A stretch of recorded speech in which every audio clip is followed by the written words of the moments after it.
Ya, kembali lagi bersama saya Magriza Apriansyah dalam podcast diskusi AJ. Semoga para pendengar dalam kondisi sehat ya. Jadi mohon maaf karena ada kesibukan tertentu jadi jarang mengudara karena mungkin podcast ini kan belum ada bayaran ya atau mungkin belum ada sponsor seperti itu. Jadi kita masih pakai swadaya, jadi masih perlu menghidupi keluarga saya, jadi ya mau nggak mau lah tentang kewajiban ya seorang laki-laki katanya ya gitu. Gimana kabar, sehat? Kita memasuki mungkin panas-panasnya pilkada ya, pilihan kepala daerah. Mungkin ada yang mengalami kota kosong mungkin, atau mungkin ada yang mengalami tidak kota kosong ya. Anda mau memilih siapapun, ketika Anda memasukkan satu suara itu kadangkala kita tidak percaya ya, karena sistem ini sudah buruk aja mungkin ya gitu. Itu berita pertama. Mungkin yang keduanya saya baru dengar ini cerita masalah seorang artis yang mungkin apa menculik anak sendiri ya. Oh, bukan menculik anak sendiri mungkin, atau mungkin bahasanya itu konflik dengan anak sendiri karena pacaran seperti itu. Ya kalau kita bilang seorang orang tua itu nggak mau anaknya seperti orang tuanya. Cuman di dalam kehidupan Indonesia, seluruh hal negatif atau keburukan orang tua itu dipertontonkan di depan anaknya sendiri. Jadi buah tidak jatuh dari pohonnya itu memang benar gitu. Ini kepercayaan menurut saya ya. Ketika ada orang tua yang mungkin bilang, ya moga-moga anak saya tidak senakal saya, itu mungkin sangat tidak percaya ya, karena seluruh keburukan hal negatif dan lain-lain itu ditunjukkan ke anak sendiri. Kita mau bener gimana? Lah ini mungkin artis pula ya, tiap hari masuk TV dan lain-lain. Jadinya aduh, apa ya, mungkin seorang orang tua itu tidak mau anaknya seperti dirinya itu, mungkin suatu keniscayaan, bisa atau enggak bisa, tapi keniscayaan seperti itu. Terus berita yang ketiga mungkin per detik ini ternyata masalah pelecehan seksual atau kekerasan seksual itu makin merebak tuh. Seolah-olah banyak yang banyak case yang terjadi di Indonesia seperti itu. Tapi memang kayaknya ini menjadi gelombang gelombang kasus baru ya, masalah seksual ya. Jadi setiap laki-laki bilangnya perempuan suruh jaga aurat. Setelah jaga aurat juga dimakan juga oleh laki-lakinya kan. Berarti laki-lakinya kan kublok gitu. Terus tapi memang spiritual atau iman kita ya sebagai pemeluk agama mungkin lemah ya, karena pelaku seksual itu banyak. Yang keduanya mungkin masalah intelektualitas di Indonesia itu mungkin rendah tuh. Ya hari ini hari ini mungkin pemerintah mencanangkan generasi emas 2045, atau umuran produktif itu masuk ke dalam cita-cita atau visi misi pembangunan sumber daya manusia di 2045. Itu kita akan mengalami generasi emas atau umur-umur produktif yang memimpin ke depannya. Ya boleh secara data kuantitatif atau secara data tabel itu iya memang umur-umur mungkin 30 tahun yang hari ini ke bawah mungkin produktif. Tapi kalau secara kualitatif itu tidak mungkin Indonesia bisa mengalami 2045. Contoh saja di Jakarta ya, contoh ini Jakarta, Semarang, Surabaya itu kota-kota besar. Itu malah, eee, pendidikan masyarakatnya itu sangat mencolok dan sangat banyak orang putus kuliah di kota-kota besar kayak gitu. Ini kan mau generasi emas gimana ya 2045 ya. Jadi nggak mungkin lah Indonesia juga masuk ke 2045. Balik lagi ke pelecehan seksual ya karena masalah intelektualitas, pertama masalah iman, intelektualitas, terus yang selanjutnya mungkin apa ya, apakah hari ini moralitas manusia itu lebih rendah daripada hewan nih gitu. Jadi setiap kali melihat perempuan yang menurut dia membuat nafsu jadinya kepengennya ingin merasakan gitu. Ya pertama iman, yang kedua intelektualitas rendah, yang ketiganya soal apa, nafsu seorang manusia jadi tinggi seperti itu. Tapi ini bisa dibentuk di dalam bidang pendidikan sebenarnya. Jadi saya ingin apa ya, podcast hari ini, diskusi kali ini membahas pendidikan Indonesia tidak berkembang tuh. Judulnya sekali lagi, pendidikan Indonesia tidak berkembang. Ini mohon maaf untuk guru atau dosen yang mendengarkan podcast ini ya, atau calon-calon guru, calon-calon dosen. Saya bisa mengatakan bahwa pendidikan Indonesia tidak akan berkembang ke depannya. Kecuali memang merubah sebuah sistem seperti itu. Terus untuk intermezzo dulu, jadi saya itu adalah orang yang punya pendapat, yang mempercayai pendapat saya itu benar ya, karena saya sendiri ya yang ngomong ya. Ada orang yang sekolah tapi tidak wajib lulus itu, tidak wajib lulus. Saya percaya ada orang yang wajib sekolah tapi tidak wajib lulus itu. Kenapa tidak wajib lulus? Pertama, ketika lulus mungkin tidak bisa mempertanggungjawabkan ilmunya tuh. Misal kayak saya tuh, gelar sarjana hukum, ketika ditanya masalah hukum ya nggak tahu gitu, atau mungkin seorang guru ya, sarjana pendidikan itu ketika lulus bisa ngajar apa nggak tahu juga. Nah, ada orang yang memang wajib sekolah tapi tidak wajib lulus, dengan alasan pertamanya dia tidak bisa mempertanggungjawabkan ilmunya.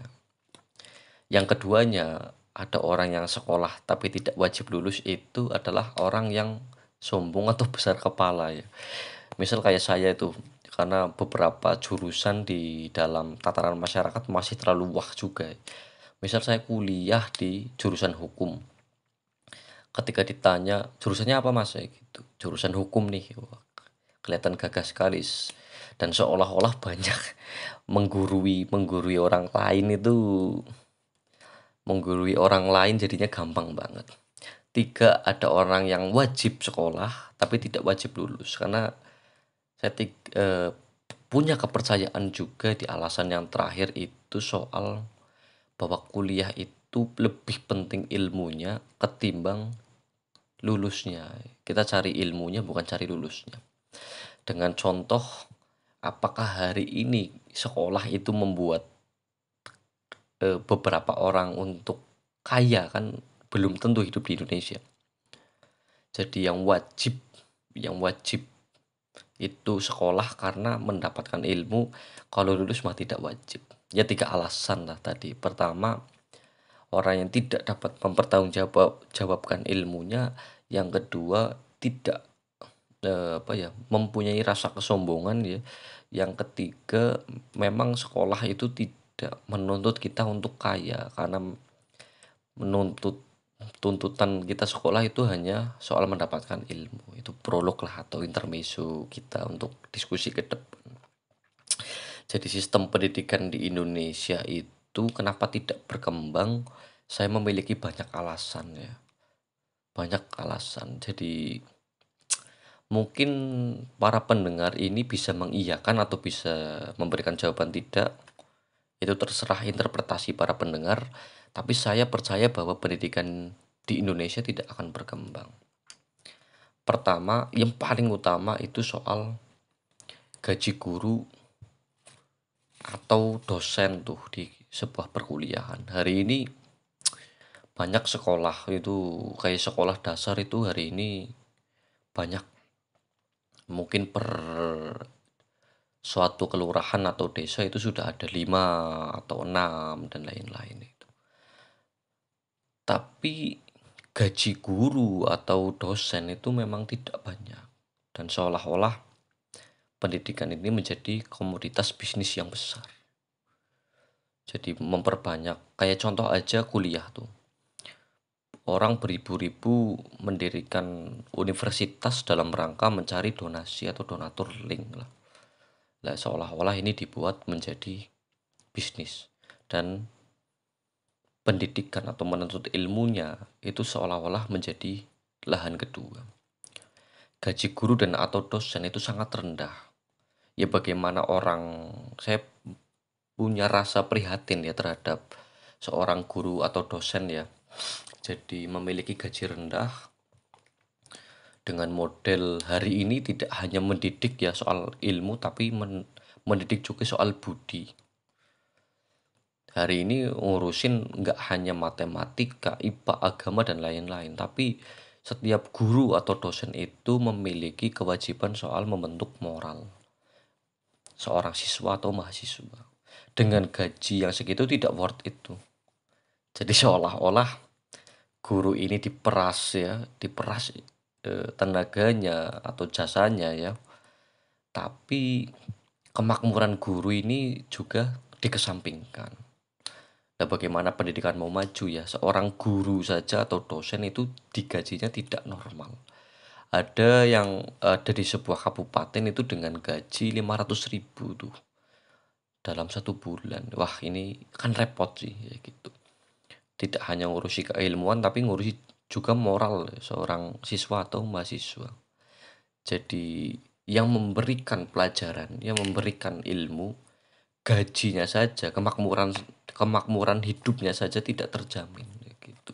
Bagaimana dia mau mengajar dengan baik dan seolah-olah gini, saya memberikan pandangan ya. Dengan gaji 500.000 itu harus ditanggung dalam waktu 1 bulan dan kira-kiranya seorang guru atau dosen bangun pagi itu tidak sarapan karena tidak bisa sarapan ya. Ya, karena tidak bisa sarapan karena kehidupannya tidak makmur ya. Apakah dia mau mengajar di suatu sekolah atau universitas itu dengan baik? Pertama, orang nggak makan kan emosional atau mungkin lemes dan lain-lain.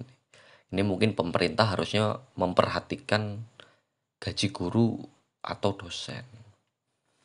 Terus selanjutnya, saya yang tadi bilang bahwa banyak hari ini sekolah negeri atau sekolah swasta itu didirikan banyak di setiap daerah dalam rangka kapitalisasi bisnis atau pendidikan di sekolah tuh.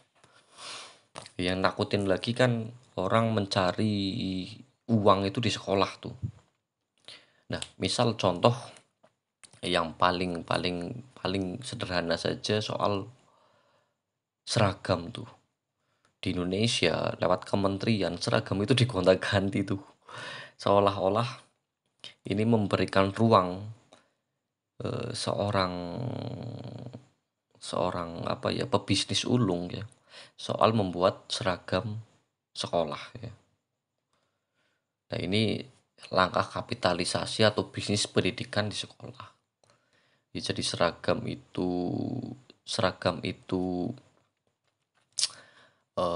dibuat banyak macam.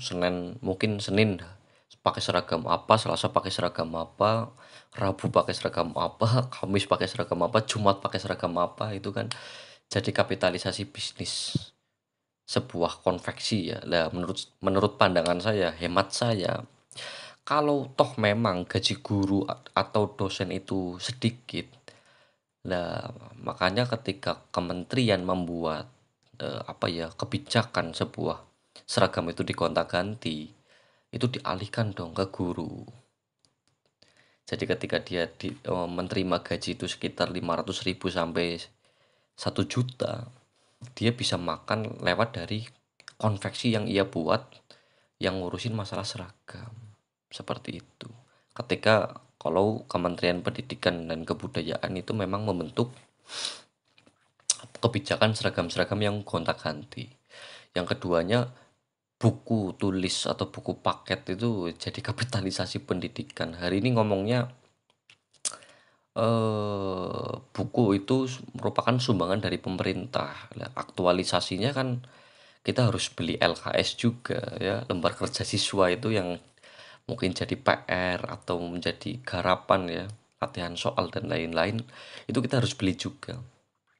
Dan seolah-olah pemerintah ini memang membuat bisnis tuh, dan tidak menutup corong-corong penerbit-penerbit yang lain untuk ditutup tuh. Saya sih enggak, saya enggak menutup rezeki orang lain ya, tapi seolah-olah terkesan kapitalisasi atau bisnis pendidikan di sekolah itu kuat adanya.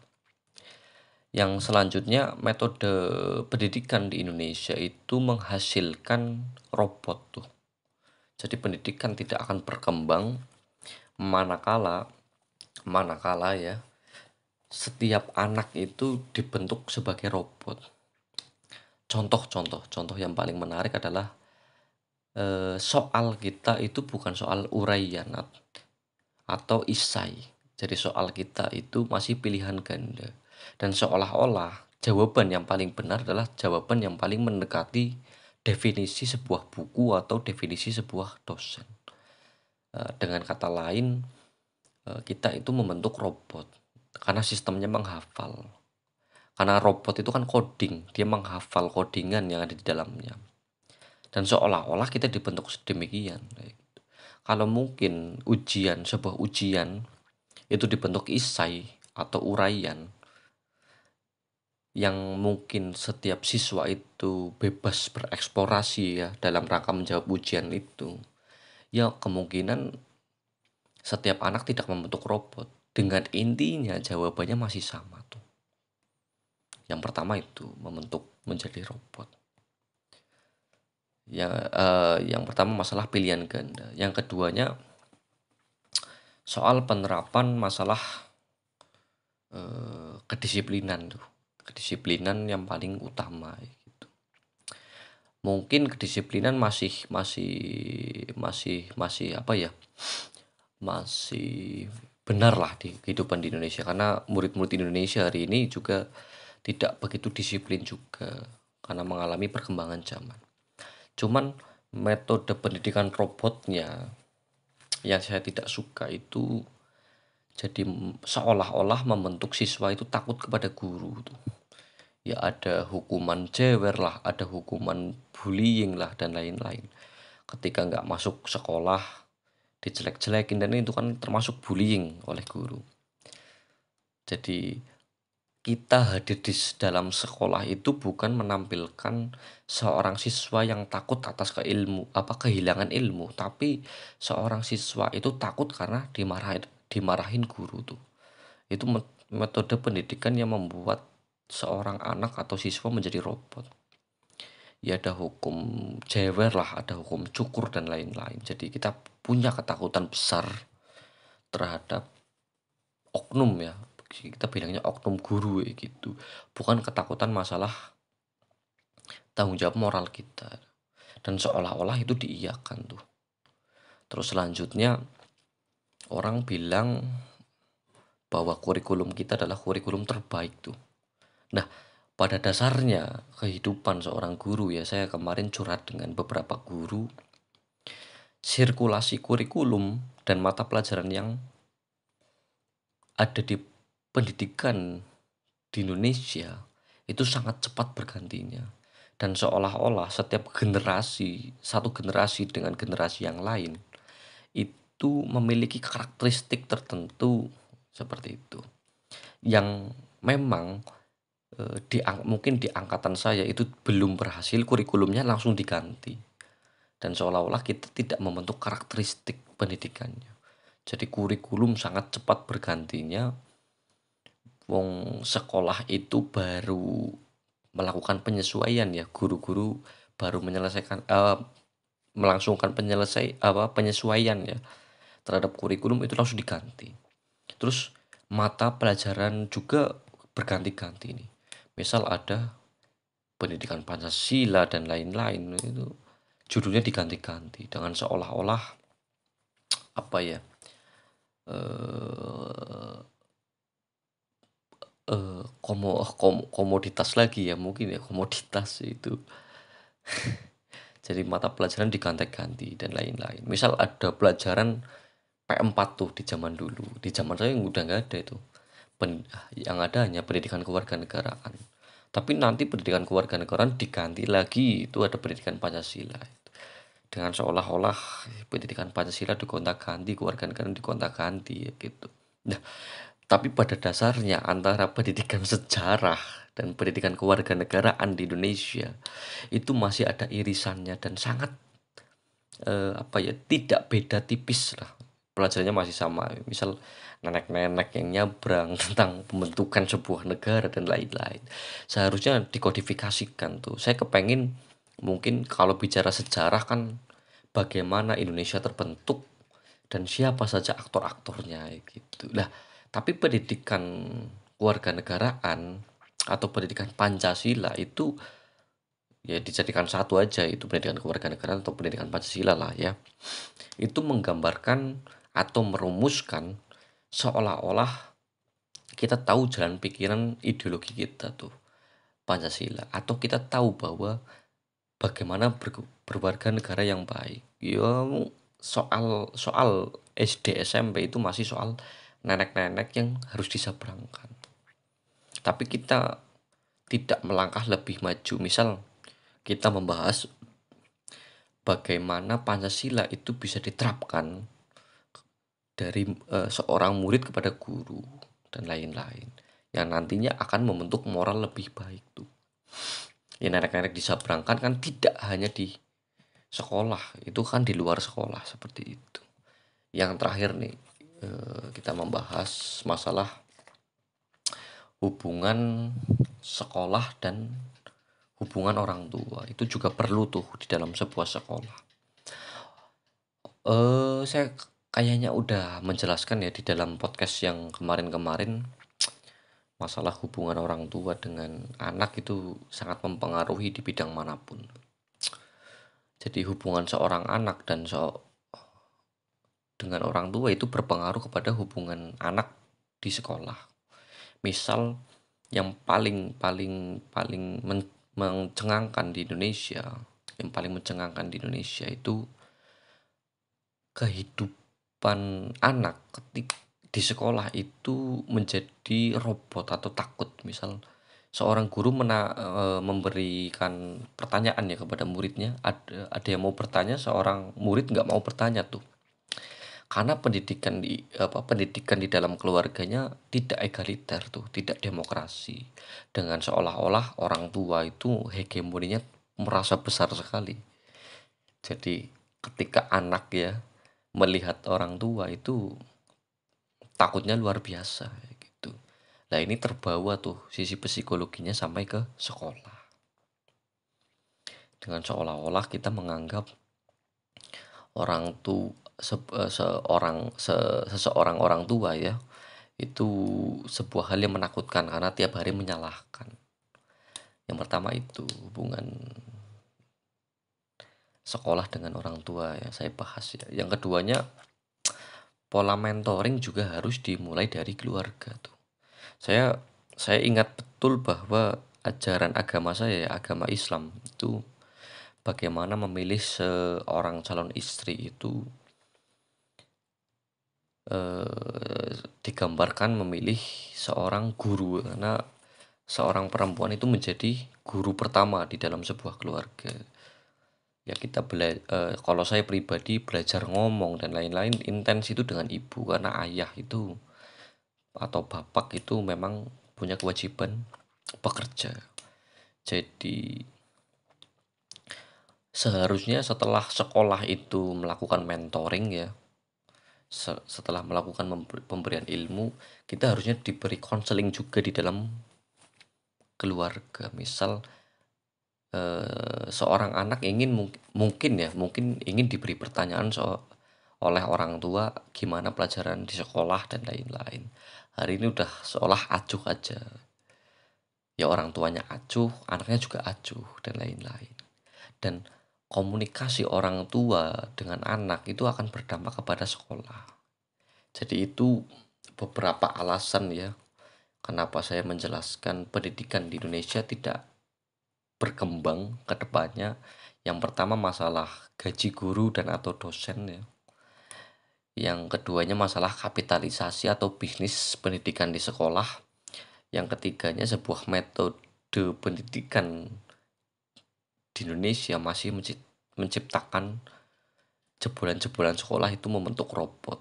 Yang selanjutnya sirkulasi kurikulum dan mata pelajaran yang begitu cepat ya. Jadi kita tidak bisa menyesuaikan dengan baik. Guru juga iya, murid juga iya kan, bingung juga. Selanjutnya hubungan anak dengan sekolah itu, hubungan anak dengan orang tua itu menjadi faktor hubungan anak dengan atau hubungan anak di sekolah seperti itu.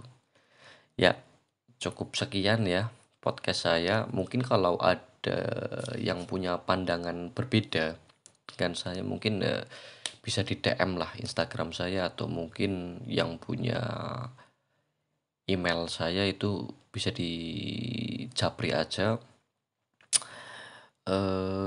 Juga saran mungkin untuk podcast-podcast yang lain atau judul-judul ya yang saya ungkit.